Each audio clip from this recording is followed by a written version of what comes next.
Hey kids, today we're going to be learning about how to use transition words in your writing. Now you may not know it, but most of you are already using transition words. However, it's really important to learn exactly how to use them in order to become more effective writers. So, what exactly are transition words? Transition words are words or phrases that help you link together ideas in your writing. This is important because it helps your reader think the way you do and helps them make the connections you want them to make within your writing. In other words, transitions are a lot like traffic signals that tell your readers how to navigate your writing and to look out for changes in your ideas. The bold phrase, "in other words," is a transition that lets you know that I'm about to explain an idea in a different way. There are many different types of transition words, but today we're going to be focusing on 6 different categories. Those categories are time and sequence, additions, compare and contrast, examples, cause and effect, and summary and conclusion. Here we go. First, let's talk about time and sequence transitions. These are used to indicate that time has passed or that you are writing a sequence of ideas. You should be able to make a connection with our narrative writing unit at the beginning of the year. A lot of you use transitions to show the passage of time within your writing. Here's an example. First, I went to the park. After a while, I decided to head to the beach. Meanwhile, my brother was stuck doing homework. Here are the transitions of first, after a while, and meanwhile give the reader a good sense of time. Here's another example. In 1769, the San Diego Mission was built. Then, the mission in Monterey was built. In the end, California was home to 21 missions. These transitions also show a progression or a sequence of ideas based on time. Some other transitions that you can use are after, afterward, earlier, later, since, by this time, immediately, tomorrow, yesterday, soon, during, and next. These examples at the end of each slide are not a full list, but they should help you get started. Next, we have additions. These are used to add more information to an idea in your writing. You could write, "I love ice cream. I also love chocolate." The transition word "also" adds chocolate to the original idea. Adding on to that example, we could say, "In addition, frozen yogurt is pretty good as well." The transitions of "in addition" and "as well" let the reader know that you're adding to your list of sweet stuff that you love. Some other examples you can use are "as well as," "furthermore," "additionally," and. Compare and contrast transitions are very important. We can compare and contrast using Venn diagrams in class, and we can also do it in our writing. These transitions are used to indicate if ideas are similar or different. Here are some examples. California was first explored by the Spanish in 1542. However, Spain didn't establish a presence in the area until 1769.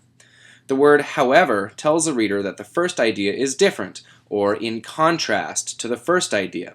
Another example is, "Plows were a valuable trade good for the missions. Similarly, other iron objects such as nails and saws also had high value." The transition word "similarly" tells the reader that plows had similar value to other iron objects within the mission system. You may recognize the transition also from our additions slide. Some transition words can be used for different purposes, so be aware of this.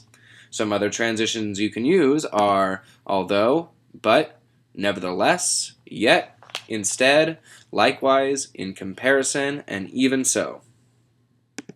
Now we come to examples. Very straightforward. We are all familiar with these transitions, which are used to indicate an example is about to be given. For example, Tony taught me the value of hard work. For example, I had chores to do every day after school. The chores I had to do are an example of the hard work that I value. You should make a connection here to our opinion writing unit. Some other transitions you can use in this case are, for instance, specifically, such as, and to illustrate.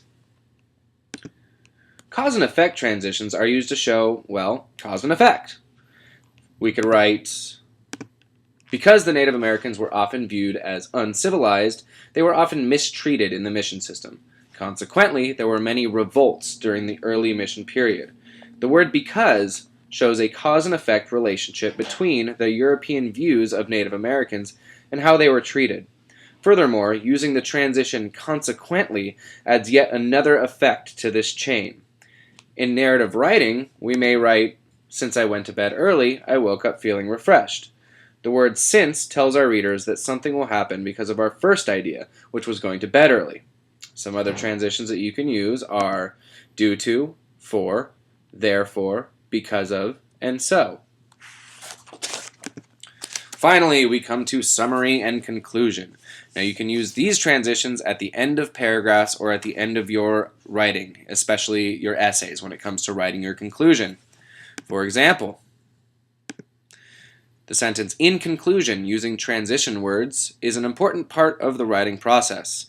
This transition lets the reader know you're wrapping up your idea and you're close to an ending. You're telling the reader that this is your conclusion. Here's another example. Overall, our year together in room 15 has been very productive. This transition gives the reader a sense of completeness, which is a great thing to have towards the end of your writing. You want the reader to know that all your ideas have wrapped up. Some other transitions you can use in this case are as a result, as we have seen, in other words, in short, to summarize, all in all, in closing, to conclude, and to sum up. Once again, there are many other transitions you can use here, but this is just a taste of a few of them. And now we have come to our conclusion. I hope you have enjoyed it. I hope you feel like you have more tools to make your writing just that much more awesome. We'll be practicing using these in class tomorrow, so be prepared with any questions you might have. Don't forget to complete the assignment on Edmodo.